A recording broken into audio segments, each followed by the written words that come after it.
मेरे प्यारे देशवासियों, आज हम सब 80वां स्वतंत्रता दिवस मना रहे हैं। आज हर दिलों की धड़कन वंदे मातरम के नाद से गूंज रही। आज हर घर तिरंगा है, हर मन तिरंगा है और देश उत्साह और उमंग के साथ नए संकल्पों को लेकर के आज आगे बढ़ रहा है। आप सबको स्वतंत्रता दिवस की बहुत बहुत शुभकामनाएं।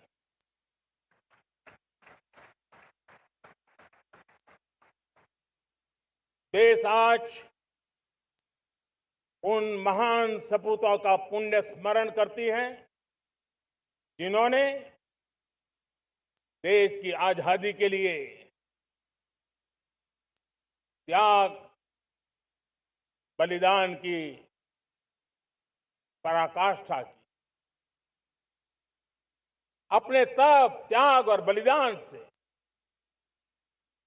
आजादी के एकमात्र लक्ष्य को लेकर के अपनी पूरी जिंदगी खपा दी। पूज्य बापू समेत सभी स्वातंत्र सेनानियों को बलिदान की महान परंपरा जगाने वाले महान क्रांतिकारियों को आज मैं श्रद्धापूर्वक नमन करता हूं।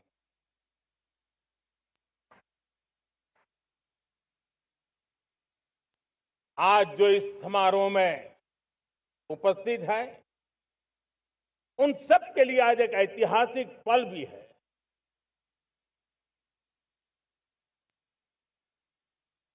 आजादी के बाद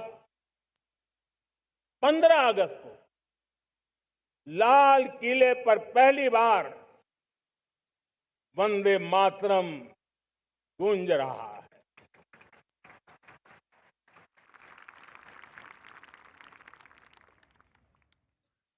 आज जब हम देश के लोग वंदे मातरम के 150 वर्ष मना रहे हैं, तो इससे बड़ा उत्तम अवसर क्या हो सकता है। मेरे प्यारे देशवासियों, पिछले दिनों देश के कुछ हिस्सों में बाढ़ का प्रकोप रहा, भूस्खलन का प्रकोप रहा, अनेक परिवार प्रभावित हुए। उनके दुख दर्द को हम भली भांति अनुभव करते हैं। पीड़ित परिवारों को मैं विश्वास दिलाता हूं कि हम और पूरा देश उनके साथ खड़े हैं। मेरे प्यारे देशवासियों, कोई भी राष्ट्र तब महान बनता है, तब अपनी सिद्धियों को प्राप्त करता है, जब अपने सपनों, अपने संकल्पों और अपने सामर्थ्य के दम पर आगे बढ़ता है। मेरे देशवासियों, अब छोटे सपनों से चलने वाला नहीं। हमें बड़े सपने, क्योंकि बड़े सपने हमारी सोच को भी विस्तार देते हैं, हमारी सोच की क्षितिज को विस्तृत करते हैं। हमारे संकल्प दृढ़ होने चाहिए। जब संकल्प दृढ़ होता है तो कठिनाइयों से, आपदाओं के बीच से रास्ते निकालने का सामर्थ्य अपने आप उभर करके आता है।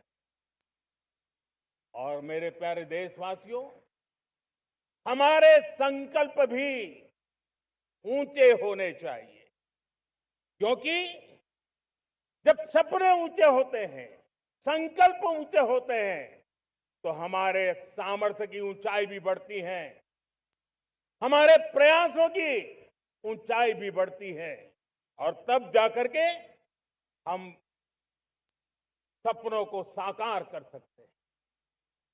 मेरे प्यारे देशवासियों, आज भारत ने भी एक बहुत बड़ा सपना देखा है, दृढ़ संकल्प के साथ देखा है। नई ऊंचाइयों को छूने के लिए देखा है, और वो सपना है जब आजादी के 100 साल होंगे, 2047 में हम विकसित भारत बना के रहेंगे। 140 करोड़ देशवासियों के पुरुषार्थ से इस लक्ष्य को हमें हासिल करना है। और जब दुनिया की सबसे बड़ी आबादी वाला देश विकसित होने का संकल्प लेता है, तो ये दुनिया की नजरों में भी हमारे साहस का परिचायक बन जाता है। दुनिया हमारी तरफ देखने का नजरिया बदलने के लिए मजबूर हो जाती है। प्यारे देशवासियों, और मैं ऐसे ही नहीं कह रहा हूं, पिछले 12 वर्ष में देश के कोटि कोटि नागरिकों ने, दलित हो, पीड़ित हो, वंचित हो, आदिवासी हो, गांव में रहने वाला हो, शहर में रहने वाला हो, गरीब हो, मध्यम वर्ग का हो, युवा हो, बुजुर्ग हो, नारी हो, पुरुष हो, उत्तर हो, दक्षिण हो, पूर्व हो, पश्चिम हो, हर किसी ने पिछले 12 साल में एक संकल्प के साथ, समर्पण के साथ देश को नई ऊंचाइयों पर ले जाने में हर प्रकार से प्रयास किया है। मैं उनके इस प्रयासों का आदरपूर्वक स्वीकार करता, और उसी का परिणाम है कि इतने कम समय में 25 करोड़ देशवासी गरीबी को परास्त करके गरीबी से बाहर निकले हैं। इन्हीं देशवासियों का प्रयास का परिणाम है कि हम कभी फ्रेजाइल 5 में गिरे जाते थे। 12 साल के भीतर भीतर हम एक मेजर इकोनॉमी में फास्टेस्ट ग्रोइंग इकोनॉमी बन गए हैं। साथियों, देश आजाद हुआ, बहुत सारे सपने लेकर के आजाद हुआ, लेकिन हम गति नहीं पकड़ पाए, रफ्तार नहीं पकड़ पाए। होती है, चलती है, अरे हो जाएगा, देखा जाएगा, उसी में खोए रहे। 2014 तक आते आते तो पूरे विश्व ने हमें फ्रेजाइल 5 के उस में डंप कर दिया था। ऐसे समय पिछले 12 साल में भारत ने एक नई रफ्तार पकड़ी, तेज गति से हम आगे बढ़ रहे हैं, और देशवासियों का संकल्प है कि अब 140 करोड़ देशवासियों के संकल्प को, सामर्थ्य को रोकना नामुमकिन है।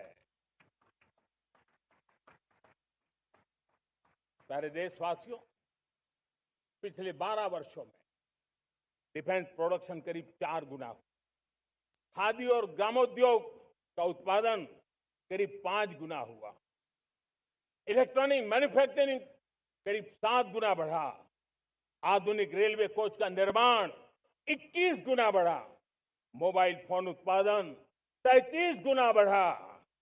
इतना ही नहीं, आधुनिक युग को देकर के भी डिजिटल और इनोवेशन की दुनिया में भी हमने अपना परचम लहराया। इंटरनेट यूजर, इंटरनेट कंज्यूमर करीब करीब 4 गुना बढ़े। पेटेंट ग्रांट होने की संख्या 4 गुना बढ़ी। डिजिटल ट्रांजैक्शन 100 गुना बढ़े। सामान्य मानवीय की सुविधाओं की तरफ भी हमने उतना ही गंभीरता से काम किया। हर साल औसतन 15 गुना ज्यादा तेजी से हमने नल से जल कनेक्शन दिए। हर साल औसतन 6 गुनी ज्यादा रफ्तार से लोगों को गैस कनेक्शन दिए। हर साल 4 गुनी रफ्तार से गरीबों के लिए टॉयलेट बनाने का काम किया। हर साल 3 गुना ज्यादा तेजी से गरीबों को घर देने का काम किया। देश ने गवर्नेंस में भी बहुत बदलाव लाया।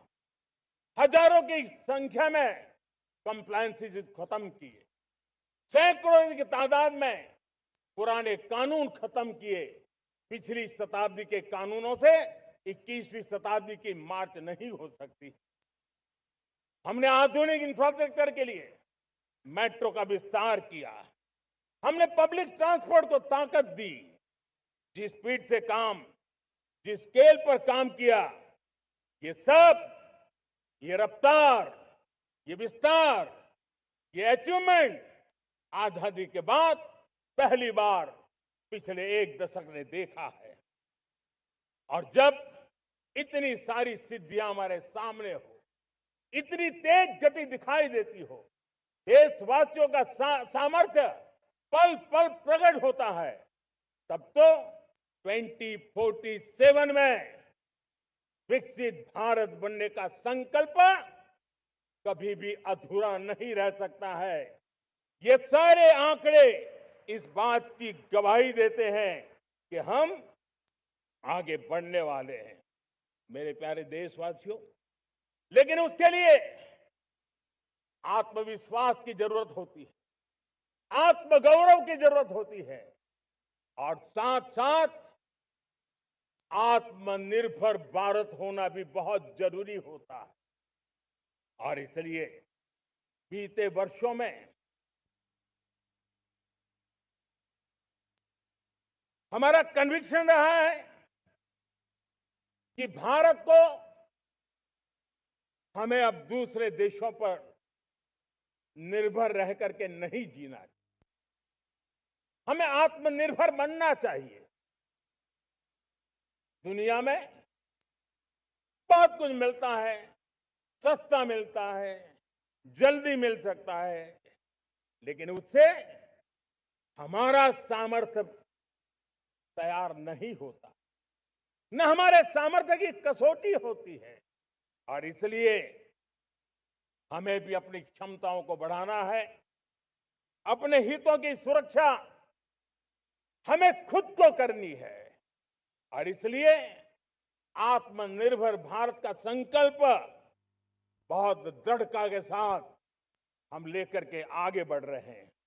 मेक इन इंडिया, स्वदेशी, वोकल फॉर लोकल, इन सारे क्षेत्रों में आज हर भारतीय का मन जुड़ रहा है। मेरे प्यारे देशवासियों, मैं आपको एक उदाहरण देता हूं सेमीकंडक्टर का।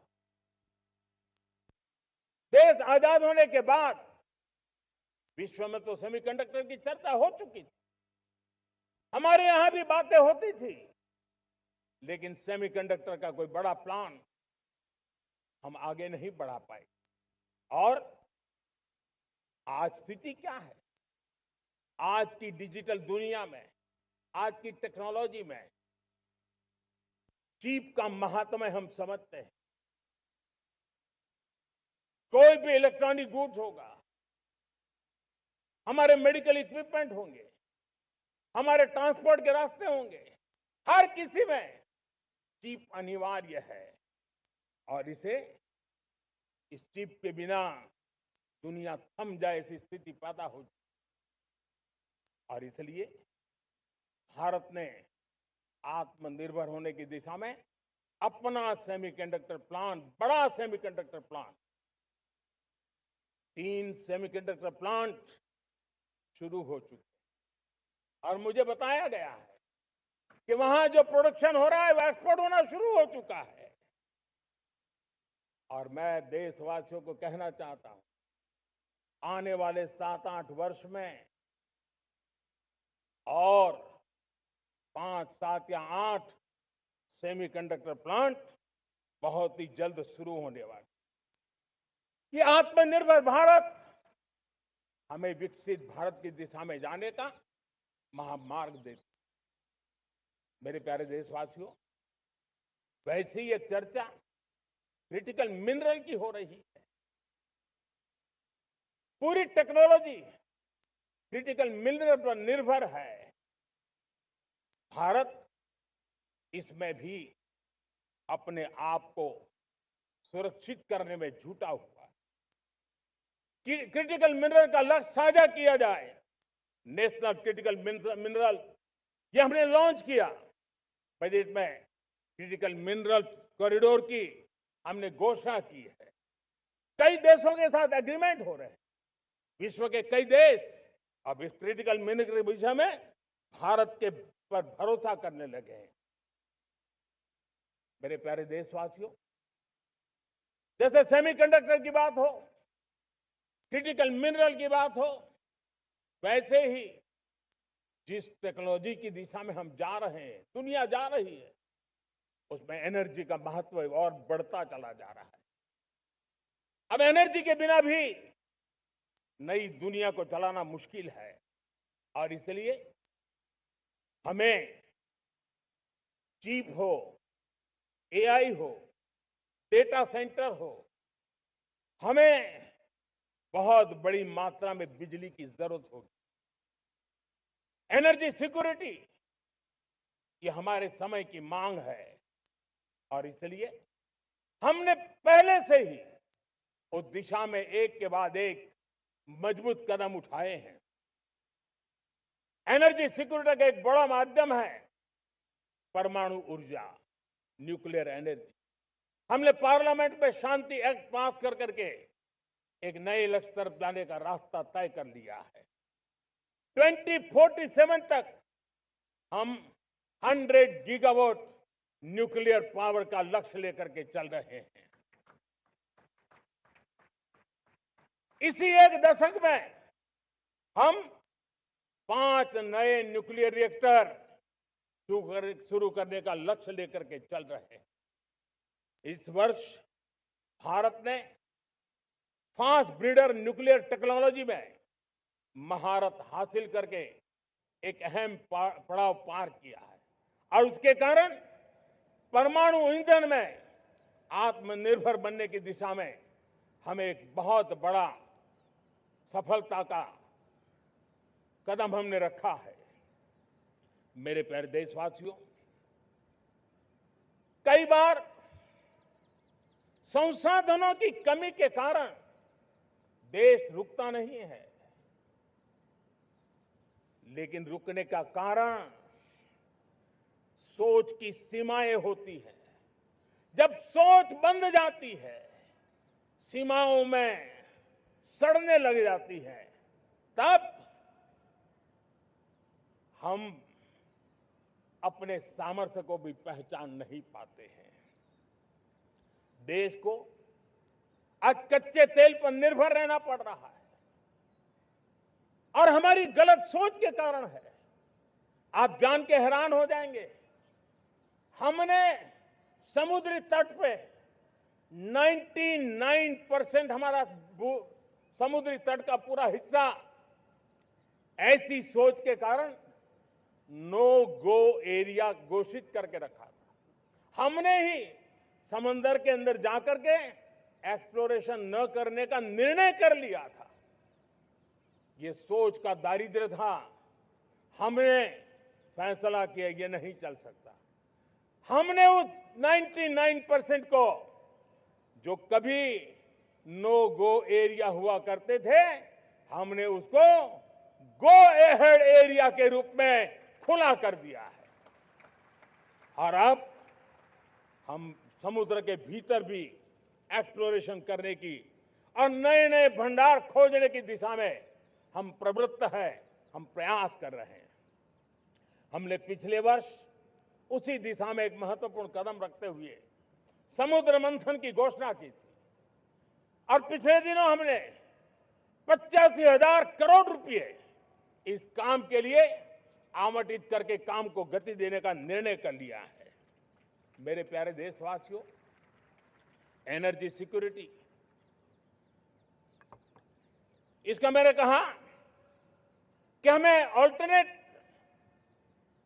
स्रोतों की तरफ भी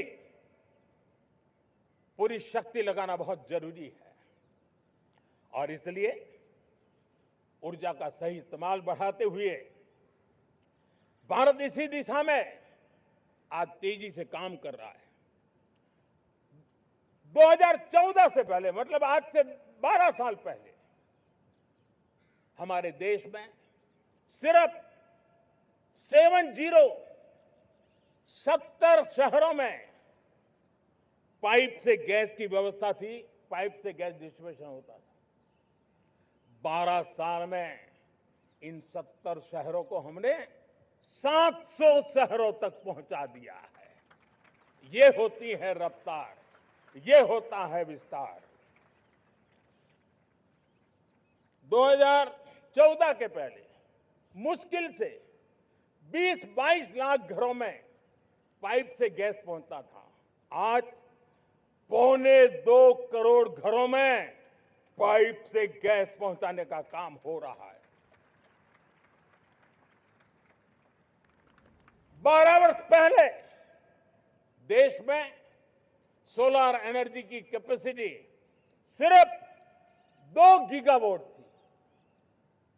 2 गीगावाट, आज 160 गीगावाट हमने प्राप्त किया है लक्ष्य। मेरे प्यारे देशवासियों, मैं एक और जानकारी देता हूं। हमने इसका लाभ देश के मध्यम वर्ग को, सामान्य परिवार को मिले, इस तरफ भी उतना ही ध्यान केंद्रित किया।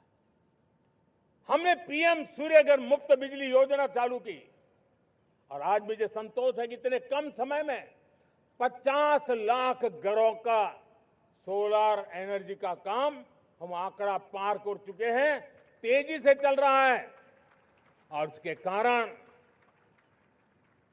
हजारों घरों का बिजली बिल 0 हो गया है। हजारों घर अपनी बिजली का उपयोग करने से अतिरिक्त बिजली आज बेच करके कमाई कर रहे हैं।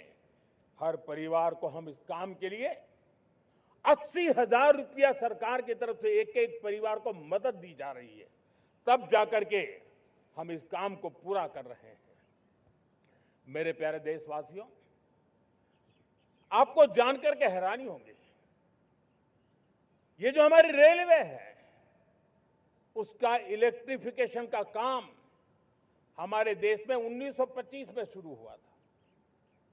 1925 में इलेक्ट्रिफिकेशन का काम शुरू हुआ, लेकिन 90 साल में 1925 से लेकर के 90 साल में सिर्फ 30% रेल का इलेक्ट्रिफिकेशन हुआ था। यानी 90 साल में 30%। हमारी रफ्तार देखिए, लक्ष्य को पाने के लिए हमारी दौड़ देख लीजिए। हमने इन एक दशक के अंदर 100% काम पूरा कर दिया।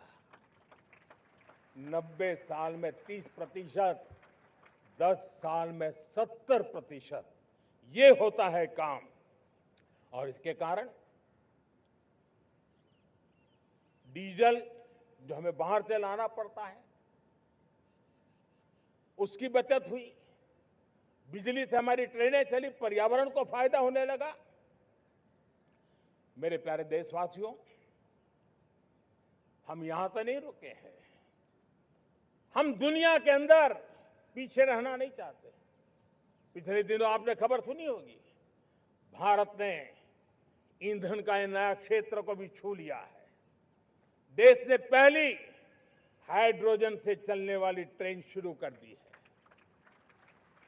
और मुझे खुशी है, ये सबसे लंबी ट्रेन है और सबसे ताकतवर ट्रेन है और दुनिया में हाइड्रोजन ट्रेन के क्षेत्र में भी भारत ने अपना झंडा गाड़ दिया है।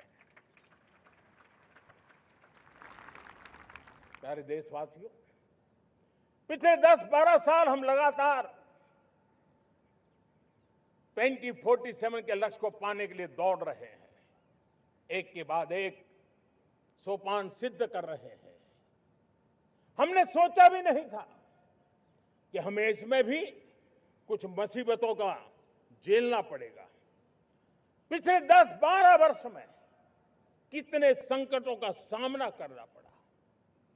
कोरोना जैसी वैश्विक महामारी ने पूरी दुनिया को चिंता में डाल दिया था, सारी व्यवस्थाएं चरमरा गई थी। कोरोना से बाहर निकले, युद्ध की विभीषा की खबरें आने लगी, कहीं यूक्रेन तो कहीं पश्चिम एशिया, हर जगह पे तनाव का माहौल। और पता नहीं भविष्यवेत्ताओं ने तो न जाने क्या क्या घोषणाएं कर दी थी। देश को डराना, देश को भयभीत रखना, देश को चिंतित रखना, इसी में कुछ लोगों को आनंद आता है। वैक्सीन नहीं मिलेगी, कोविड में लोग बचेंगे नहीं, कुछ भी नहीं होने वाला। वेस्ट एशिया का क्राइसिस आया, पेट्रोल पंप पे पेट्रोल नहीं मिलेगा, गैस नहीं मिलेगा, डीजल नहीं मिलेगा, फर्टिलाइजर नहीं मिलेगा। सारी दुनिया भर की अफवाहें फैला करके भारत के लोगों को भयभीत करने का, डराने का, चिंता के अंदर डुबो देने का कुछ लोगों को आनंद आ रहा था। लेकिन देश ने देख लिया कि पिछले 10-12 साल की सुविचारित योजनाएं रंग ला रही है और हम इतने बड़े संकट के बावजूद भी नागरिक देवो भव के मंत्र को लेकर के जीते हुए भारत ने जो तैयारियां की थी, एक के बाद एक कदम उठाया था।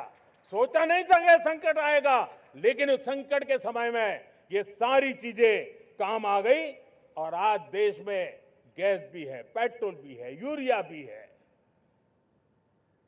हम अपनी ताकत के ऊपर खड़े हो रहे, चल रहे। मेरे प्यारे देशवासियों, दुनिया के इन संकटों का प्रभाव हर किसी पर हुआ, हम भी अछूते नहीं। यूरिया के दाम दुनिया में 3,000 रुपया पहुंच गए एक बोरी का। आज भी हम मेरे देश के किसानों को वो बोझ सहने के लिए मजबूर नहीं कर रहे। सरकार अपने कंधों पर वो बोझ उठा रहा है और दुनिया से जो 3,000 रुपया में यूरिया का बोरा हमें मिलता है, वो हमारे किसानों को हम सिर्फ 300 रुपये में दे पाते हैं। इतना ही नहीं, डीएपी आज दुनिया में बाजार 5,000 पहुंच चुका है, लेकिन मेरे देश के किसानों को दिक्कत ना हो इसलिए 1,350 रुपये में आज भी डीएपी देने का काम हम कर रहे हैं। मेरे प्यारे देशवासियों, एक समय था जब मैं आत्मनिर्भरता की बात कर रहा था तो कुछ लोग एयर कंडीशन चैम्बर में बैठ करके सोचने वाले लोग हमें बता रहे थे ग्लोबलाइजेशन का क्या होगा। लेकिन दुनिया देख रही है कि पिछले एक दशक में ऐसा लग रहा है कि दुनिया ने ग्लोबलाइजेशन बोलना ही बंद कर दिया है। जहां से ग्लोबलाइजेशन की आवाज आती थी वो बंद सुनाई नहीं देती है। दुनिया का हर देश अपनी अपनी संभालों के मिजाज की तरफ गया है। लेकिन दुर्भाग्य से इस संकट के कालखंड में कुछ लोगों ने अपना रुतबा दिखाने के लिए संसाधनों को वेपनाइज करने का खेल खेला है। दुनिया अपने पास जो कुछ भी है उसको वेपनाइज करने में लगी है। संसाधनों का वेपनाइज, रिसोर्स का वेपनाइज, पेट्रोल, डीजल, फर्टिलाइजर, दवाइयां, टेक्नोलॉजी की चिप्स, इतना ही नहीं भूभाग को भी वेपनाइज किया जा रहा है। और ऐसे समय अगर हम आत्मनिर्भरता मंत्र को लेकर 10 साल सही दिशा में न चले होते तो हम कल्पना कर सकते हैं कि ऐसी चुनौतियों का मजबूती से मुकाबला कैसे करते। और हमारी तैयारियां निरंतर बढ़ती जा रही है। मेरे प्यारे देशवासियों,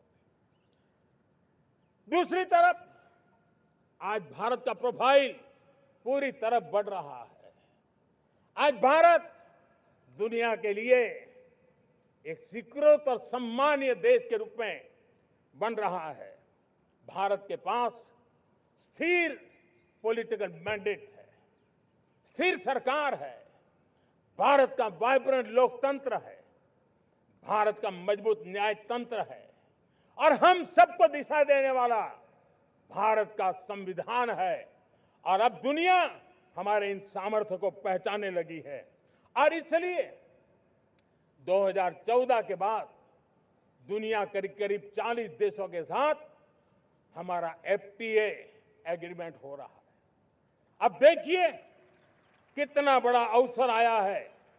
लेकिन ये जो ट्रेड एग्रीमेंट्स हुए हैं ये एक बहुत बड़ा अवसर है और इसलिए खास करके मैं मेरे MSMEs को कहना चाहूंगा कि हमें इस मौके को छोड़ना नहीं है। दुनिया में हमें पहुंचना है। भारत के उत्पाद की हर चीज विश्व के बाजार में पहुंचे और चाहे हमारा टेक्सटाइल हो, हमारी मशीनरी हो, हमने दवाइयां हो, हमने मौका छोड़ना नहीं है। लेकिन वैश्विक जो पैरामीटर्स हैं उस पैरामीटर को हमें पार करना होगा। हमें दुनिया से जो मिलता है उसे अच्छा देना पड़ेगा, दुनिया में जो मिलता है उसे सस्ता देना पड़ेगा। और पंजाब के लुधियाना से लेकर के तमिलनाडु के तिरुपुर तक हमारा टेक्सटाइल सेक्टर दुनिया में पहुंच सकता है। इतना ही नहीं, केरलम से लेकर के गुजरात और तमिलनाडु से लेकर के बंगाल, ये हमारा समुद्री तट, हमारे मछुआरे भाई बहन आज इस FTA के कारण हमारे श्रिप यानी झींगा उसके एक्सपोर्ट की बहुत संभावना बनी है। हमारे सी फूड की दुनिया में पहुंच बनने की संभावना पड़ी हुई है। और इसलिए मैं चाहूंगा कि हम इस परिस्थिति का फायदा उठाते हुए, हम आगे चलते हुए हम इन कामों को पार करने के लिए प्रयास करें। मेरे प्यारे देशवासियों, मैंने जो भूमिका आपके सामने रखी है उसके पीछे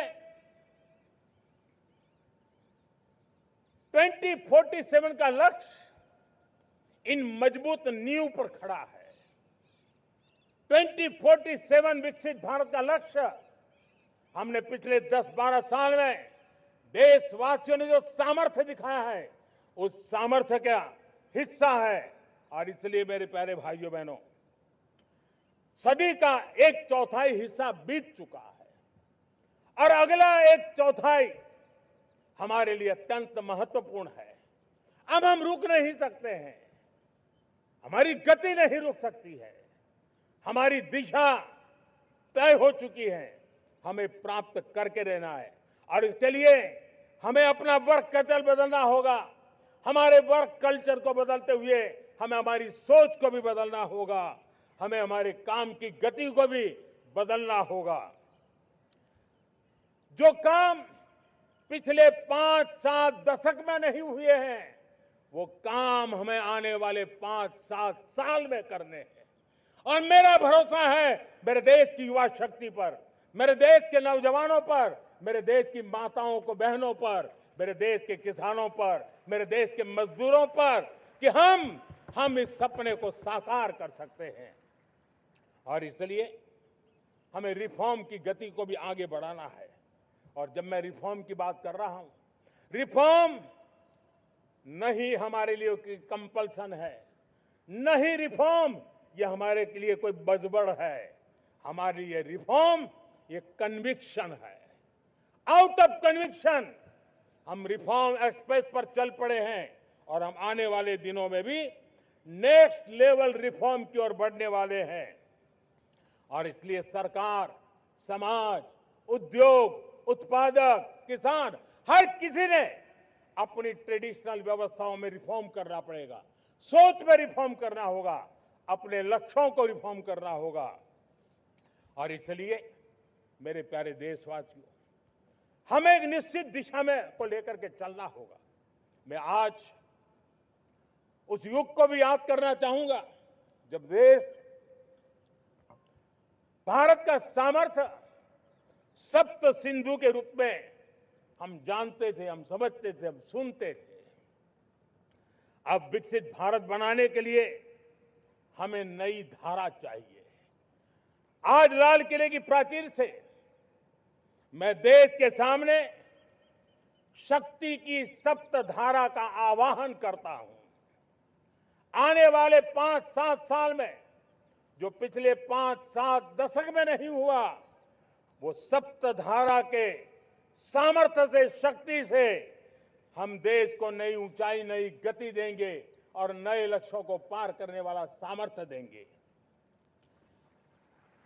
और इसके साथ साथ देश की युवा शक्ति का सामर्थ्य का भरपूर राष्ट्र निर्माण में उपयोग होगा, उनकी शक्ति जोड़ी जाएगी। आने वाले दिनों में जब मैं सप्तधारा की बात करता हूं, सप्तधारा की पहली शक्ति है मैन्युफैक्चरिंग पावर। मेरे प्यारे देशवासियों, हमें मैन्युफैक्चरिंग सेक्टर को बहुत आगे बढ़ाना होगा और प्रोडक्शन बढ़ाने के साथ साथ हमें छोटे छोटे पुर्जे भी बनाने हैं और बड़े बड़े प्रोडक्ट भी बनाने हैं। पूरा वैल्यू चेन हमारा होना चाहिए और उसे लेकर के चलना। हमें कंपोनेंट भी चाहिए और हमें कंप्लीट मैन्युफैक्चरिंग भी चाहिए, कंप्लीट प्रोडक्ट भी चाहिए। डिजाइन से लेकर मैन्युफैक्चरिंग तक भारत को ग्लोबल सप्लाई चेन का भरोसामंद केंद्र बनना होगा। इसके लिए मैं 3 चीजों पर विशेष जोर देना चाहता हूं। मैन्युफैक्चरिंग के क्षेत्र में जो मेरे भाई बहन हैं, ये समय का ये अवसर है, इस अवसर को जाने मत दें। और इसके लिए हमें कॉस्ट, क्वालिटी और स्केल, इसके विषय में वैश्विक मानदंडों से खरा उतरना पड़ेगा। हमारी फैक्ट्रीज कॉम्पिटिटिव हो, हमारे प्रोडक्ट्स यूजर फ्रेंडली हो, हमारा पैकेजिंग दुनिया के लोगों को लुभावने वाला हो, आकर्षित करने वाला हो, हमारा जीरो डिफेक्ट प्रिसिजन मैन्युफैक्चरिंग, ये हमारी पहचान बनना चाहिए। हर मैन्युफैक्चरर, हर एंटरप्रेन्योर, हर एमएसएमई से मैं कहना चाहता हूं, ग्लोबल मार्केट में हमारी पहचान विश्वसनीयता और गुणवत्ता के आधार पर होनी चाहिए। क्वालिटी के संबंध में नो कॉम्प्रोमाइज, और इसलिए हमारा मंत्र क्वालिटी, क्वालिटी, क्वालिटी होना चाहिए। यही हमारा ग्लोबल ब्रांड वैल्यू बनेगा। मेरे प्यारे देशवासियों, इस सप्तधारा की दूसरी शक्ति है कृषि और फूड प्रोडक्शन, फूड प्रोसेसिंग।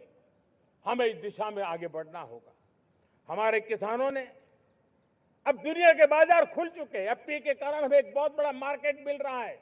हमें वहां पहुंचना है, हमें उस जगह को हाथ लगाना है। हमें खेत से लेकर के एक्सपोर्ट मार्केट की ओर जाना होगा। हमारे पारंपरिक खान पान हो, हमारे मिलेट्स हो, हमारे मसाला हो, हमारे फल हो, फूल हो, क्या कुछ नहीं है हमारे पास, वो ग्लोबल ब्रांड्स बनने चाहिए। हमारे किसान केमिकल फ्री खेती को बल देंगे, दुनिया में इनकी मांग और बढ़ने वाली है। और जो ग्लोबल पैरामीटर्स के अंदर हर प्रकार से सिद्ध होने वाले हमारे एग्रो प्रोडक्ट होंगे, तो दुनिया में हम आसानी से पहुंच पाएंगे। मेरी सप्तधारा की तीसरी शक्ति है टेक्नोलॉजी और इनोवेशन। मेरे प्यारे देशवासियों, आज जमाना एआई का है, क्वांटम का है, स्पेस का है, रोबोटिक्स का है, डेटा सेंटर्स का है। पूरी तरह एक नया क्षेत्र खुल चुका है और इमर्जिंग टेक्नोलॉजी ये भी हर पल हमें चुनौती दे रही है। और इसलिए देश को दुनिया के लिए मार्केट नहीं बना देना, हमें इनोवेशन का हब बनना है। हमने यूपीआई और डिजिटल पब्लिक इंफ्रास्ट्रक्चर में लोहा मनवा लिया है, हमारी ताकत का परिचय करवा दिया है।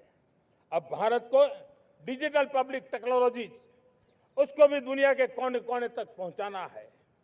भारत को नेक्स्ट जनरेशन कम्युनिकेशन टेक्नोलॉजी में लीड करना है।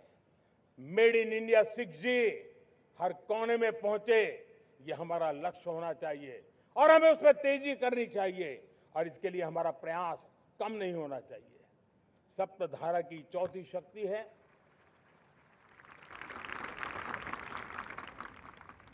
गति शक्ति।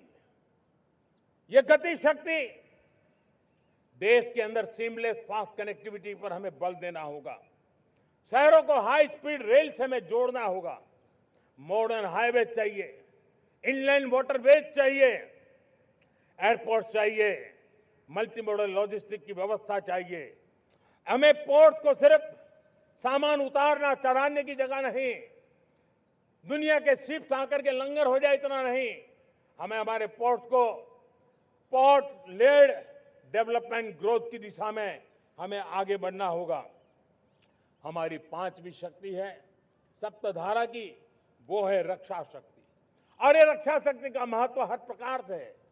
मेरे प्यारे देशवासियों, डिफेंस में आत्मनिर्भर होना अब भारत ने अनुभव कर लिया, दुनिया ने अनुभव कर लिया है, इसके बिना कोई चारा नहीं है। विश्व जब अपनी अपनी ही सोच रहा है, तब भारत विश्व के लिए बाजार बन करके नहीं रह सकता है। हमें डिफेंस के क्षेत्र में आत्मनिर्भर होना होगा। Next generation defence technology develop करके हमें ग्लोबल सप्लायर बनने की दिशा में हमें लक्ष्य लेकर के चलना है। हमें ड्रोन, काउंटर ड्रोन सिस्टम को विकसित करना होगा और हाइपरसोनिक डिफेंस टेक्नोलॉजीज, उस पर हमें लीडरशिप लेनी होगी। साथियों, साइबर सुरक्षा भी आज हर घर के लिए एक समस्या बन रही है। वो भी एक रक्षा का क्षेत्र है जिसमें हमारे युवाओं की जो सामर्थ्य है, उस सामर्थ्य का उपयोग हम देश के और दुनिया के लिए कर सकते हैं। हमारी सप्तधारा की छठी शक्ति है ग्रीन इकोनॉमी, ब्लू इकोनॉमी, जो ग्रीन जॉब को भी जन्म देती है। हमें green hydrogen, renewable energy, energy storage, green mobility, green manufacturing in global scale हमें पा करके रहना है। हमें दुनिया जब ग्लोबल वार्मिंग की चर्चा करती रहती है, हम रास्ते खोजते रहते हैं, हम समस्याओं का समाधान दे रहे हैं और भारत ये ग्रीन मूवमेंट का बहुत बड़ा सामर्थ्य लेकर के चलिए। भारत के पास ब्लू इकोनॉमी के लिए भी बहुत बड़ा अवसर है। बहुत बड़ा लंबा हमारा कोस्ट लाइन है। ब्लू इकोनॉमी के लिए बहुत बड़े अवसर है। फिशरीज है, कोस्टल टूरिज्म है, ओशन टेक्नोलॉजी है। ऐसे कितने ही क्षेत्र हैं जिसमें हम आगे बढ़ सकते हैं। मेरे प्यारे देशवासियों, भारत सप्तधारा की जब बात करके लेकर चला है, तब हमारी सातवीं धारा है और दुनिया के लिए इसका अपना भी एक महत्व है और वो है भारत का सॉफ्ट पावर। भारत के सॉफ्ट पावर की ताकत है। आज योग ने पूरी दुनिया को भारत के साथ जोड़ के रखा हुआ है। योग दुनिया के लिए एक ऊर्जा बनता जा रहा है, भारत के लिए विश्वास का बड़ा कारण बनता जा रहा है। जिस भारत के पास आस्था के केंद्र हो, जिस भारत के पास आयुर्वेद हो, जिस प्रकार से भारत के पास होलिस्टिक हेल्थ केयर की व्यवस्था हो, हील इन इंडिया का मूवमेंट हो, हम दुनिया के अंदर हमारे सामर्थ्य को लेकर के जा सकते हैं। हैंडीक्राफ्ट हो, संस्कृति हो, हमारी फिल्में हो, हमारा क्रिएटिव वर्ल्ड हो, वीएफएक्स हो, हमारा एनिमेशन हो, हमारी गेमिंग हो, डिजिटल कंटेंट हो, क्रिएटिव वर्ल्ड के अंदर भारत अपना रुतबा दिखा सकता है। हमने उसको वैश्विक सामर्थ्य के रूप में विकसित करना होगा। आज भारत ने वेव समिट को एक बहुत बड़ी ताकत दी है। दुनिया धीरे धीरे भारत का ये जो world audio visual and entertainment summit है, उसकी राह देखता रहता है और वो भारत के सॉफ्ट पावर को, भारत के क्रिएटिव दुनिया को परिचित करेगा। मेरे प्यारे देशवासियों, भारत के पास विशाल वन्य संपदा है। हमारे पास 100 से ज्यादा नेशनल पार्क है, क्षमता बहुत है, लेकिन विदेशी टूरिस्टों को आकर्षित करने में हम कम पड़े हैं। हमें मौका है हमारे सॉफ्ट पावर के माध्यम से दुनिया के टूरिस्टों को भारत के लिए आकर्षित करने का। हमारा सामर्थ्य हमें दुनिया को दिखाना है। हम ये काम आरा से करें और हम जल्द से जल्द हम इन लोगों आज दुनिया में स्पोर्ट्स की जो है वो भी एक बहुत बड़ा भारत के प्रति आकर्षण का केंद्र। दुनिया के स्पोर्ट्स इवेंट भारत में क्यों ना हो। कॉन्स्टेंट इकोनॉमी बहुत बढ़ रही है, देश के नौजवानों का आकर्षण है। विश्व का हर कोई कलाकार चाहता है कभी न कभी भारत की धरती पर अपना कॉन्सर्ट करे। ये एक बहुत बड़ा अवसर है, हमें इसको मोबिलाइज करने के लिए व्यवस्थाएं खड़ी करनी होगी। साथियों, सप्तधारा की इन 7 शक्तियां उद्देश्य सिर्फ एक सेक्टर में प्रगति करने का नहीं है। एक होलिस्टिक अप्रोच के साथ हमें राष्ट्र को जो लक्ष्य लेकर के हम चल रहे हैं, जो एम्बिशन लेकर के चल रहे हैं, उस स्केल को हमें पार करने की दिशा में काम करना है। मेरे प्यारे देशवासियों, कुछ चीजें मैंने बताई हैं, लेकिन मैं इससे भी आगे सोचता हूं। मैं जरा देश को झकझोरना चाहता हूं। मैं देश की शक्ति को भी झकझोरना चाहता हूं। देश यानी सिर्फ सरकार नहीं होती है, देश यानी हर नागरिक जुड़ता है। क्या हम सोच नहीं सकते कि फॉर्च्यून 500 की चर्चा तो बहुत सुनते हैं, आने वाले एक दशक में इन फॉर्च्यून 500 में 50 कंपनियां भारत की क्यों न हो, ये लक्ष्य हमारा क्यों न होना चाहिए। आज बैंकिंग सेक्टर फल फूल रहा है। दुनिया की टॉप बैंक के अंदर भारत की बैंक का झंडा भी क्यों न फहरता हो। भारत की बैंक भी टॉप बैंक 5 बैंक में भारत की भी एक बैंक होनी चाहिए। भारत की फार्मा की दिशा में हमने बहुत काम किया है, लेकिन समय की मांग है कि दुनिया की 5 बड़ी फार्मा कंपनियों में भारत की भी 1-2 फार्मा कंपनियों का नाम गूंजना चाहिए। भारत उसमें अपना स्थान बनाना चाहिए। लॉ फर्म्स होते हैं, रेटिंग एजेंसी होती है। क्या समय की मांग नहीं है कि ग्लोबल लीडरशिप अब हमारे हाथ में होनी चाहिए। टैलेंट है, सामर्थ्य है, हमारा लंबा इतिहास भी है, भाषाओं पर हमारा प्रभुत्व है। हमें विश्व में पहुंचना चाहिए। हमारी कोई कंसल्टिंग फर्म, अकाउंटिंग फर्म दुनिया के टॉप फर्म्स के अंदर क्यों नहीं होनी चाहिए। भारत की टेक्नोलॉजी कंपनियां दुनिया के अंदर सिरमौर हो, ये हमारा लक्ष्य होना चाहिए। हमारे ऐसे ब्रांड हो जिससे दुनिया आकर्षित होती हो। हमारे ब्रांड हमारे देश की पहचान हो और विश्व के लिए एक डेस्टिनेशन बन जाए। उस दिशा में हमें काम करना है और इसके लिए मैं राज्य सरकारों को कहना चाहता हूं, मैं स्थानिक स्वराज की संस्थाओं को कहना चाहता हूं, भारत सरकार का भी यह दायित्व है कि हमें हमारे रिफॉर्म की गति बढ़ानी होगी।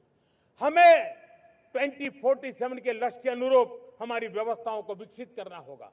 हमें बीते हुए काल के नीति नियमों से नहीं चल सकते, हमें आने वाले सपनों के हिसाब से नीति नियमों को गढ़ना होगा और इसको अगर हम करेंगे तो मुझे पूरा विश्वास है और मैं देशवासियों को भरोसा देता हूं, इसी रास्ते मेहनत में कोई कमी न करते हुए हम विकसित भारत का सपना पार करके रहेंगे। हमें सबको मिलकर के चलना है। केंद्र सरकार हो, राज्य सरकार हो, इंडस्ट्री हो, हम सब ने मिलकर के आगे बढ़ना है। हमें रिफॉर्म्स करते रहना है, रिफॉर्म्स को आगे बढ़ाते रहना है। और मैंने पहले भी कहा था, हम रिफॉर्म कंपल्सन से नहीं, कन्विक्शन से कर रहे हैं, लक्ष्य को प्राप्त करने के लिए कर रहे हैं। मेरे प्यारे देशवासियों, जब मैं विकसित भारत की बात कर रहा हूं, देश को तेज गति से आगे बढ़ाने की बात कर रहा हूं, उसका सबसे बड़ा लाभार्थी कौन है? इन सारे प्रयासों का सबसे बड़ा साधक कौन है? अगर साधक है तो मेरे देश का युवा है, मेरे देश की युवा शक्ति है। विकसित भारत की यात्रा में युवाओं की बहुत बड़ी भूमिका है। इतना ही नहीं, विकसित भारत का सबसे बड़ा लाभार्थी भी मेरे देश का युवा है और इसलिए हमें विकसित भारत के लक्ष्य को युवाओं के साथ जोड़ करके आगे बढ़ाना है। युवाओं हमारी सर्वोच्च प्राथमिकता के साथ हमें आगे बढ़ना है। साथियों, पिछले 10-12 साल में उस दिशा में बहुत कुछ हुआ है। स्टार्टअप इंडिया अभियान, आज पूरे देश में 2.5 लाख से ज्यादा रजिस्टर्ड स्टार्टअप बन गए। देश के नौजवान खुद तो काम कर रहे हैं, अनेकों को रोजगार दे रहे हैं। 1 लाख करोड़ रुपया इनोवेशन फंड भारत सरकार ने घोषित किया है। मैं देश को, नौजवानों को कहना चाहता हूं, आप अपने सपनों को लेकर के आइए, संसाधनों की कमी नहीं रहने देंगे। 1 लाख करोड़ रुपया आपके दिल दिमाग को सामर्थ्य देने का एक व्यवस्था हमने कर दी है। रिसर्च के नए अवसर मिले, डिजिटल इंडिया के नए सस्ते डेटा, ये युवाओं को सशक्त किया। दुनिया में सस्ता डेटा कहीं है तो भारत की धरती पर है, और देश के नौजवानों को नई ताकत दी है। स्किल इंडिया हमने नेशनल प्रोग्राम बनाया है। स्पेस सेक्टर को हमने ओपन कर दिया। नेशनल ड्रोन पॉलिसी हमने बनाई है। खेलो इंडिया पॉलिसी बनाई है। 35 वर्षों तक एजुकेशन पॉलिसी नहीं थी, नई एजुकेशन पॉलिसी लेकर के आए हैं, और इसका फायदा मिडिल क्लास के परिवारों को हुआ है। साथियों, 2004 से 14 आंकड़े मुझे देना चाहिए आपको।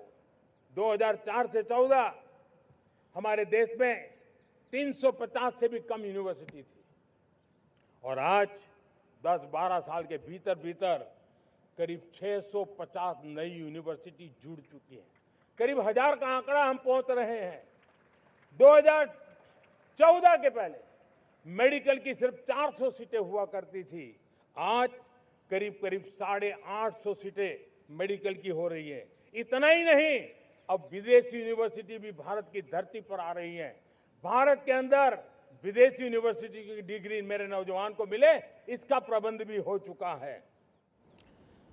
हमारे देश के युवा मन बचपन से ही टेक्नोलॉजी की तरफ आकर्षित हो, उस दिशा में हम काम कर रहे हैं, और इसलिए हमने करीब 10,000 से अधिक अटल टिंकरिंग लैब छोटे छोटे बच्चों के हवाले कर दी है, ताकि उनका इनोवेशन और टेक्नोलॉजी के अंदर उनका मन बने। 12 वर्ष युवा, हमने अनेक रास्ते खोले। हम स्टार्टअप ओपन कर दिया। आपने देखा होगा, भारत के प्राइवेट स्टार्टअप 28 साल की एवरेज उम्र के बच्चों ने, नौजवानों ने दुनिया में पहले ही ट्रायल में अपना सैटेलाइट लॉन्च कर दिया और रॉकेट लॉन्च कर दिया। उन्होंने बहुत बड़ा काम कर दिया साथियों। आज करीब 2.5 लाख से ज्यादा रजिस्टर्ड स्टार्टअप है। हमने पिछले दिनों एआई इंपैक्ट समिट किया था। एआई का विस्तार बहुत तेजी से बढ़ रहा है। लाल किले से मैं देश के नौजवानों के लिए घोषणा करना चाहता हूं। हमने तय किया है कि आने वाले 1 वर्ष में 1 करोड़ युवाओं को एआई स्किल के लिए ट्रेनिंग देने का हम काम करेंगे, ताकि हमारा देश का नौजवान एआई की दुनिया में भी नेतृत्व करने का सामर्थ्य। मेरे साथियों, बायो इकोनॉमी एक नया क्षेत्र है। एक समय था 2014 के पहले सिर्फ 60,000 करोड़ रुपए का बायो इकोनॉमी का काम होता था। मेरे देश के नौजवान, आपने क्या कमाल कर दिया है। देखिए, नीतियां जब सही होती है, लक्ष्य जब साफ होता है, तो मेरे देश के नौजवान कैसा करके थे। बायो इकोनॉमी में देश की युवा शक्ति ने सामर्थ्य दिखाया। 2014 के पहले जो 60,000 करोड़ का कारोबार था, आज वो कारोबार बायो इकोनॉमी 20 लाख करोड़ पहुंच चुकी है। दोस्तों,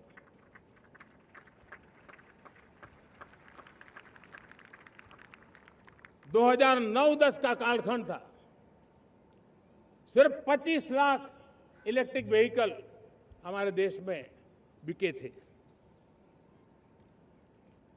1.5 लाख इलेक्ट्रिक व्हीकल बिके थे 2009-10 में।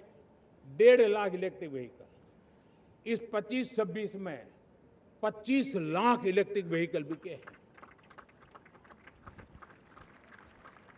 मेरे प्यारे देशवासियों, एविएशन सेक्टर भी मेरे नौजवानों के लिए बहुत तेजी से आगे बढ़ रहा है। नए एयरपोर्ट, नए रूट, नए नए रोजगार के अवसर बना रहे हैं।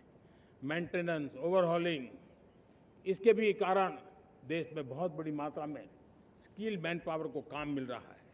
मेड इन इंडिया हवाई जहाज बनाने की दिशा में हमने सफलता पाई है। Made in India defence transport aircraft C295 already अपनी उड़ान भर चुका है, सफल उड़ान भर चुका है। ये देश के नौजवानों के लिए, मेरे साथियों, ड्रोन ने भी बहुत बड़ा काम किया है। स्वामित्व योजना, गांव में ड्रोन से स्वामित्व योजना सफल हो रही है। करीब 3.25 करोड़ परिवारों को स्वामित्व योजना का लाभ मिला है और इसके कारण 140 लाख करोड़ रुपए जैसी संपत्ति अनलॉक हुई है, जिसके कारण बैंक से लोन मिल सकता है, लोग अपना कारोबार कर सकते हैं। मेरे प्यारे देशवासियों, हमारे मध्यम वर्गीय परिवारों के सामने एक बहुत बड़ा बोझ बन चुका है कोचिंग क्लासेस की स्पर्धा। हर माँ बाप को लग रहा है कि कोचिंग क्लास में बच्चे को नहीं भेजा तो हम प्रतिष्ठित परिवार नहीं है। इन गरीब और मिडिल क्लास परिवारों की हम चिंता करते हुए हजारों करोड़ रुपए का उनका खर्च है वो भी बचे, बेटे भी अपने आसपास रह सके, उनकी देखभाल हो सके, परिवार पर आर्थिक बोझ न आए। और इसलिए हमने युवाओं के लिए विभिन्न परीक्षाओं की फ्री ऑनलाइन कोचिंग हमने करने का निर्णय किया है। डिजिटल पब्लिक इंफ्रास्ट्रक्चर है, हमारे पास उत्तम टैलेंट है, टीचर्स हैं, उन संसाधनों को जोड़ करके हम देश के नौजवानों को फ्री कोचिंग देने का एक पूरा नेटवर्क हम खड़ा करने वाले हैं। मेरे प्यारे देशवासियों, मैं हमेशा कहता आया हूं, जो खेले वो खिले। जब मैं खेले वो खिले की बात कर रहा हूं, तब मेरे प्यारे देशवासियों, आज भारत खेल की दुनिया में अपनी जगह बना रहा है। अब खेल के पोडियम में भारत का राष्ट्रगीत सुनाई देता है, भारत का राष्ट्रगान सुनाई देता है, भारत का तिरंगा झंडा लहराता दिखाई नजर आ रहा है। टॉप्स योजना ने बहुत बड़ी सफलता पाई है। खेलो India games, university games, winter games, beach games, sports infrastructure, sports के लिए कोचिंग, स्पोर्ट्स मेडिसिन, स्पोर्ट्स के लिए न्यूट्रिशन, इन सारे विषयों में भारत अब महारत करने की दिशा में आगे बढ़ रहा है। नौजवानों के लिए पूरा नया क्षेत्र, खिलाड़ी न बन सके तो उसकी सपोर्ट सिस्टम में भी बहुत बड़ा क्षेत्र खुल रहा है। स्पोर्ट्स की दुनिया में भारत का प्रदर्शन बेहतर होता रहा है और हम 2036 में ओलंपिक के मजबूत दावेदार बनकर के आगे बढ़ रहे हैं और 2030 में कॉमनवेल्थ गेम्स को भारत होस्ट करने वाला है। और मेरे साथियों, दुनिया में जो ओलंपिक की खेल होते हैं, करीब 40 प्रकार के गेम होते हैं और करीब 350 साढ़े 350 स्पर्धाएं होती हैं ओलंपिक में। और आपको जानकर के दुख होगा मेरे देशवासियों, मेरे नौजवानों, मैं आपको चुनौती देता हूं, मैं आह्वान करता हूं, मैं आपकी मदद चाहता हूं। 350 जितने स्पर्धाओं में भारत 2/3 खेलों में कहीं होता ही नहीं, हमारी मौजूदगी नहीं होती, हम क्वालिफाई नहीं होते हैं।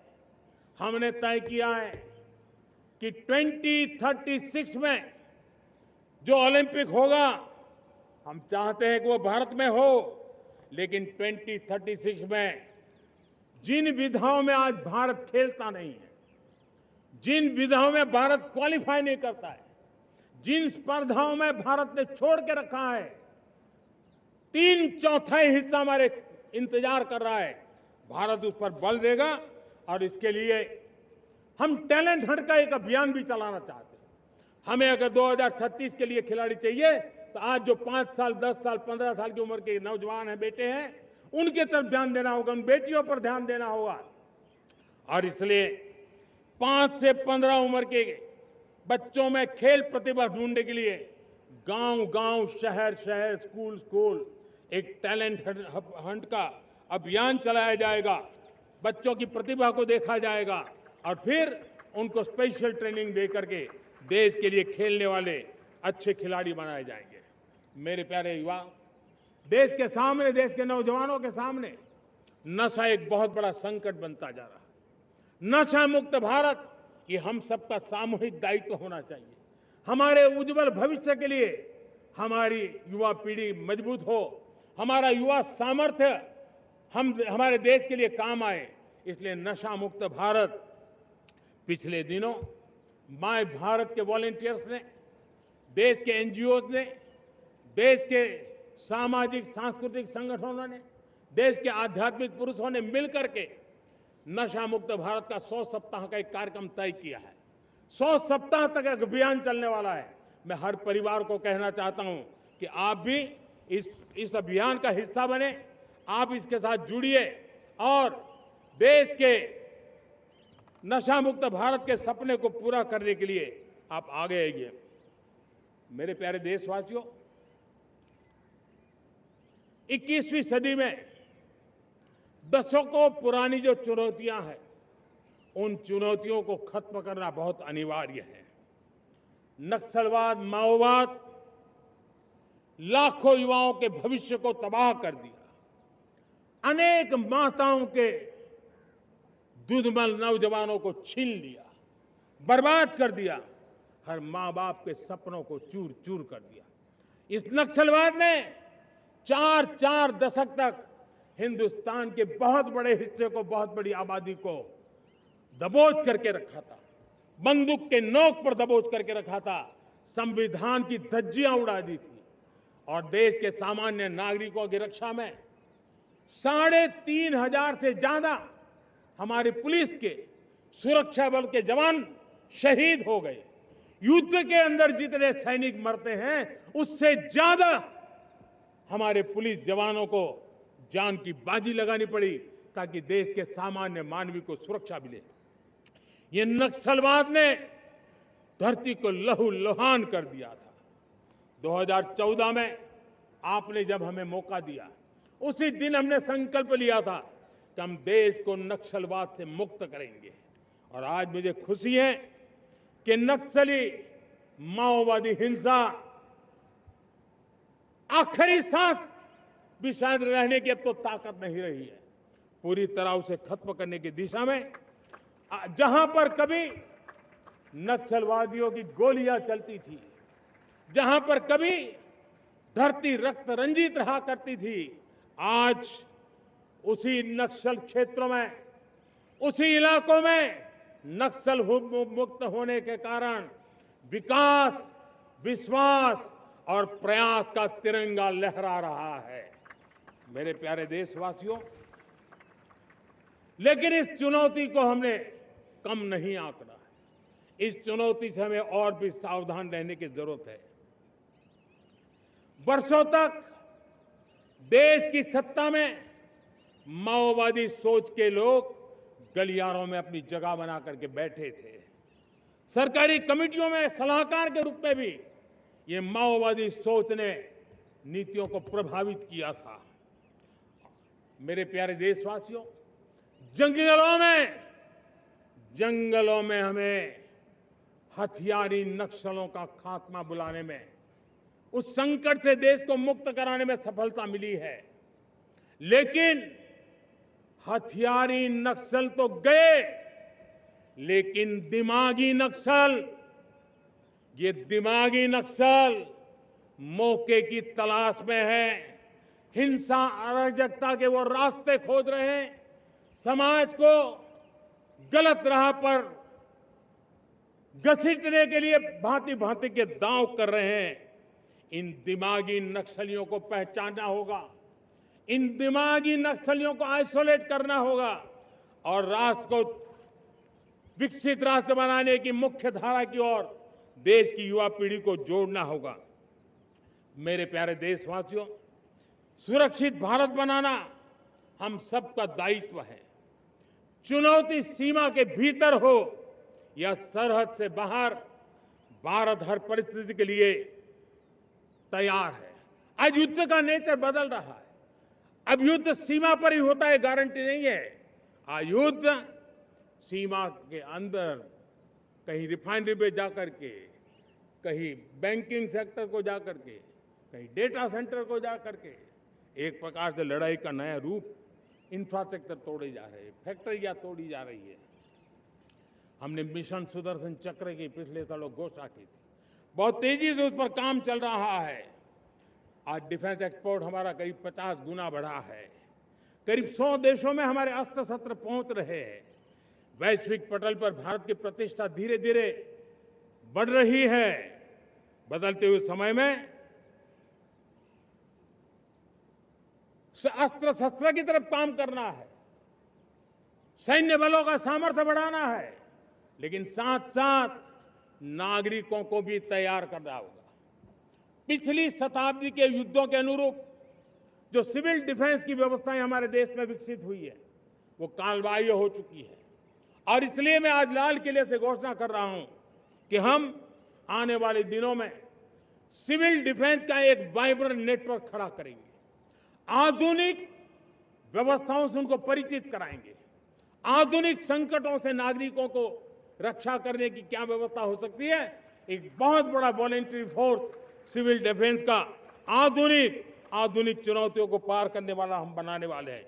मेरे प्यारे देशवासियों, राष्ट्र के निर्माण में आज हमारी बहनों बेटियों का योगदान हम सब के लिए बहुत बड़ा प्रेरणा का कारण बना हुआ है। फाइटर जेट हो या सिविल एविएशन, हमारी बेटियां सबसे आगे दिखाई दे रही है। खेलकूद का मैदान हो, हमारी बेटियां आगे दिखाई दे रही है। स्टेम एजुकेशन में भर्ती होने की प्रक्रिया हो, सबसे ज्यादा हमारी बेटियां आगे दिख रही है। आज सेना में भी एनडीए से जो बच्चियां निकली हैं, वो बड़े रौब के साथ देश की सेना का नेतृत्व करने का सामर्थ्य दिखाने लगी है। मेरी बेटियों की ताकत कैसी है। मैं पिछले दिनों साणंद में एक सेमीकंडक्टर प्लांट में गया। वहां आदिवासी बेटियां, देश के अलग अलग कोने से आई हुई बेटियां काम कर रही थी। वो उस गांव से आई थी जिन्होंने पासपोर्ट क्या होता है पता तक नहीं था। वो बेटियां विदेशों में गई, ट्रेनिंग लेकर के आई और आज चिप निर्माण का काम कर रही है और बड़े कॉन्फिडेंस, मैं जो उनका कॉन्फिडेंस देखा, मैं सचमुच में बहुत प्रभावित हुआ था।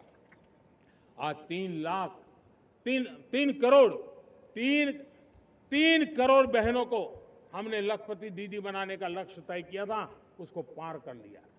अब हम 6 करोड़ लखपति दीदी बनाने के लक्ष्य को लेकर के आगे बढ़ रहे हैं। 3 करोड़ नई लखपति दीदी बनना मतलब ग्रामीण अर्थव्यवस्था में बहुत बड़ा बदलाव मातृशक्ति के द्वारा आने वाला है। मेरे प्यारे देशवासियों, आज पंचायतों में, नगर पालिका में, महानगर पालिका में बहुत बड़ी मात्रा में हमारी महिलाएं जनप्रतिनिधि बनकर के देश का मार्गदर्शन कर रही है, समस्याओं का समाधान कर रही है, बहुत ही सक्षम नेतृत्व दे रही है।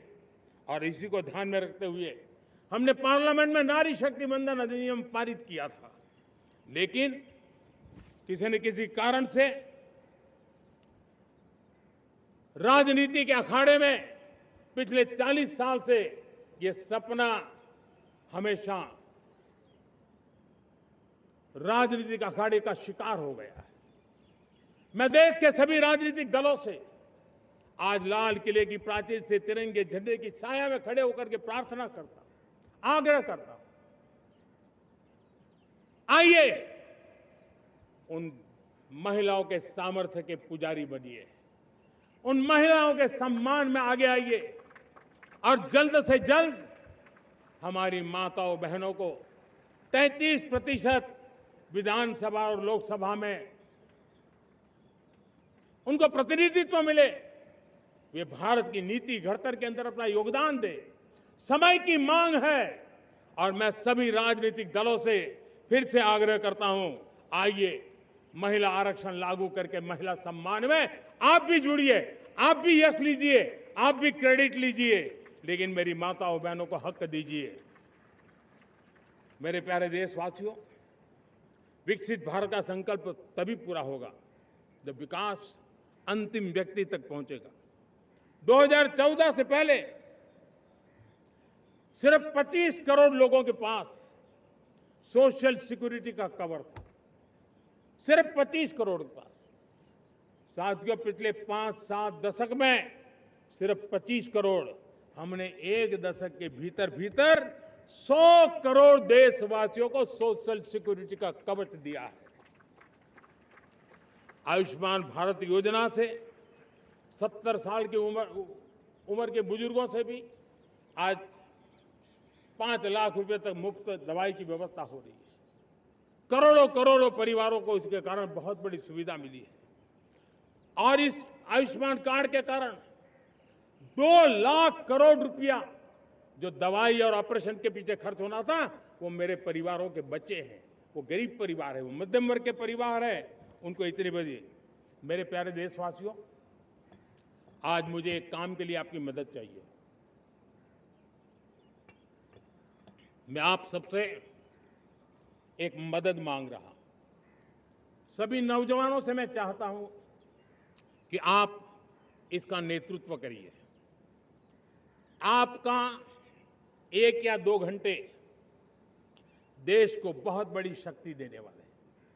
आपको लगेगा 1-2 घंटे में मैं देश की क्या शक्ति, मैं बताता हूं, आप बहुत बड़ी शक्ति बनने वाले हैं। और इसलिए हर घर में वातावरण बने।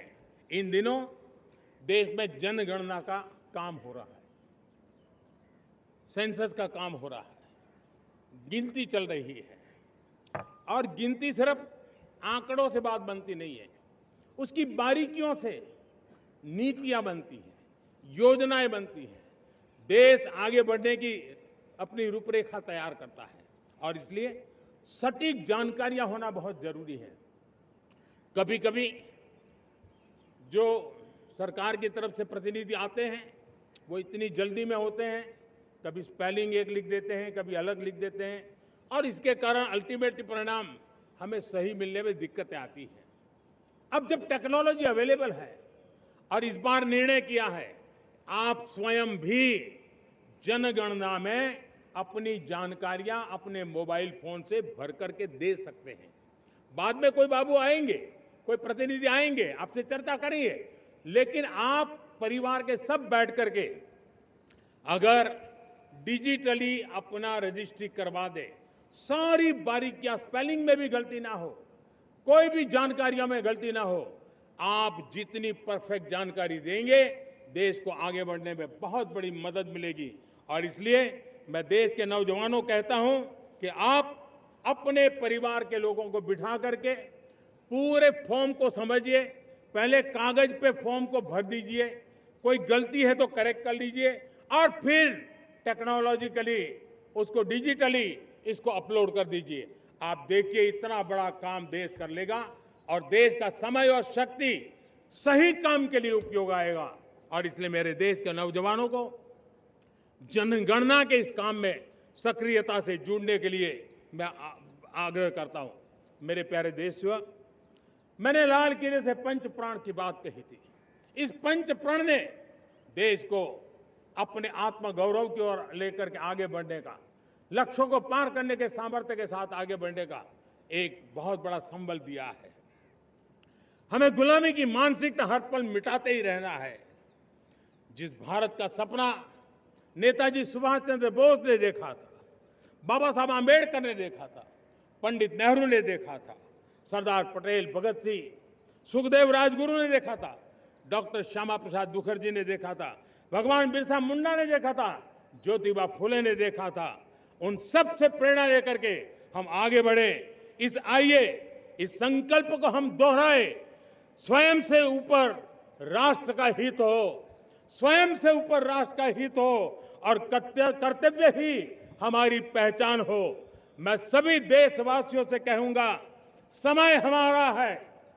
मैं सभी देशवासियों से कहूंगा, समय हमारा है, अवसर हमारा है, संकल्प हमारा है। आइए सपनों को संकल्प बनाए, संकल्प को सामर्थ्य बनाए और सामर्थ्य को सफलता में बदल के रहें। आइए हर कदम को विकास का कदम बनाएं, कदम से कदम मिलाएं, मन से मन मिलाएं, लक्ष्य से जुड़े रहे, एक दीप से जले दीप हजारों, आओ मिलकर विकसित भारत बनाए।